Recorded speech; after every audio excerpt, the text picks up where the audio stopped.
Shepherds embrace, staying on this idea of covenant, with wisdom and prudence, the loyalty, the sacrifice, the affection, and the devotion of peers and sheep. This is the side of covenant that we often kind of take for granted, don't really think about that much. We tend to be guarded often because loyalty and sacrifice and affection, devotion from people often come with fluctuating moods amidst limitations and inclinations, hustlers who have something else on the agenda. And so shepherds have to learn to embrace these higher virtues of loyalty when they are expressed and so forth with peers and with other sheep, with wisdom and prudence, and not be negative.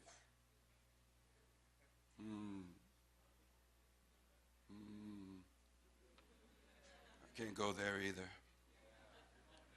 It's easy to do when you consider yourself and you consider your own track record, how well you have done as a shepherd in prior years or in current times in these areas.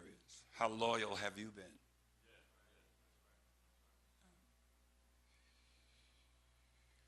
Fifthly, shepherds honor a divine call, the divine call of God to be models and emissaries of the good shepherd, of the chief shepherd, of the great shepherd, of God himself. And lastly, just by way of observation, godly shepherds view elevation and promotion and assignment to their roles as a call from God to intercession and navigation of God's sheep. Living in communion with God, and out of that communion, navigating the people of God. Many times, promotion and exaltation is thought of, again, as, opportunities to do my thing. But actually, in the scriptures, when we study it, when God is involved in promotion, though there's tremendous blessing, it's always a role of intercession.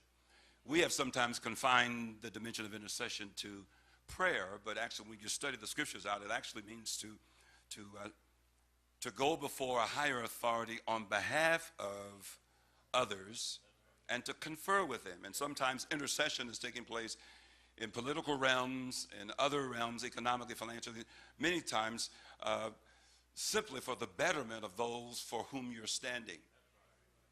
And so exaltation is for the purpose of intercession.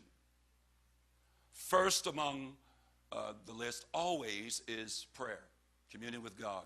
There is no successful completion of a divine commission apart from communion with God. There may be great ideas, there may be wonderful things that people do in the world's eyes, valued by the world, applauded by the world, but really there can be no real completion of the purposes of God the way God intended them apart from conferring with God, interceding, and living our lives in light of that intercession. Now let's take a look real quickly here at some things about sheep that are important as well. Number one, sheep are gregarious. That's a 50-cent word that means they like to hang out together. In fact, some of the studies that I've read recently says that many of us have thought that sheep are dumb and stupid. But the later studies, the more modern studies, are now revealing that sheep are not dumb at all. That sheep can remember faces. A sheep, because of its peripheral vision, can see up to 1,500 yards away any predator without turning their head. That's how strong their peripheral vision is.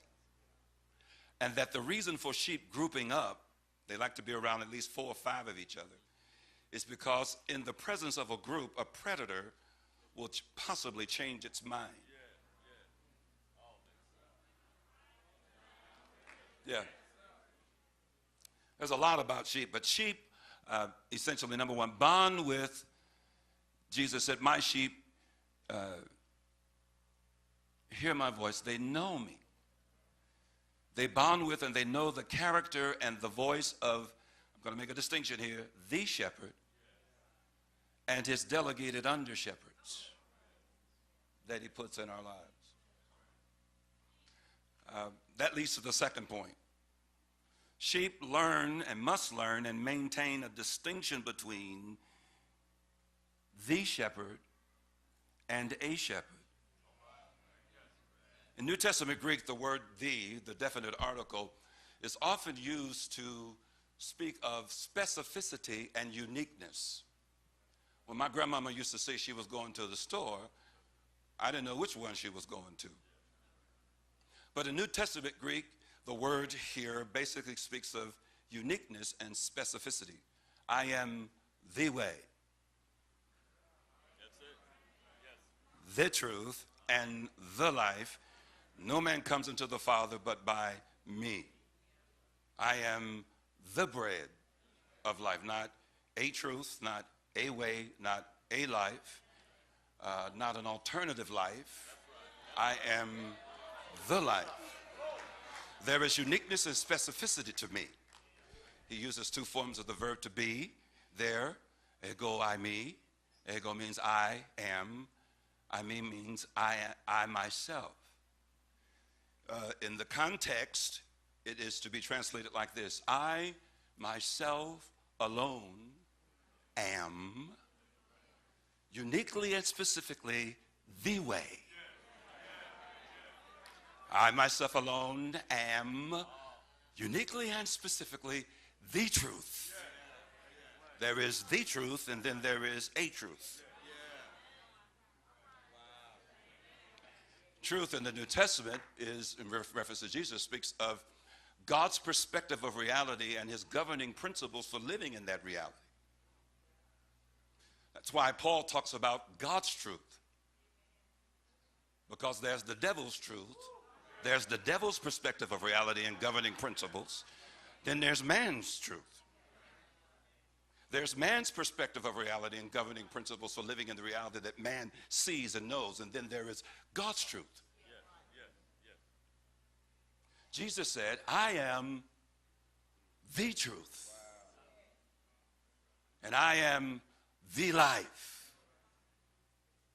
No man comes to the Father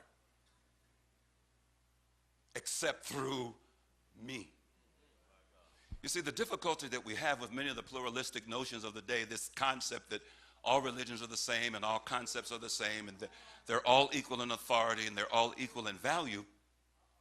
The problem with that is, how do you reconcile that with what Jesus said?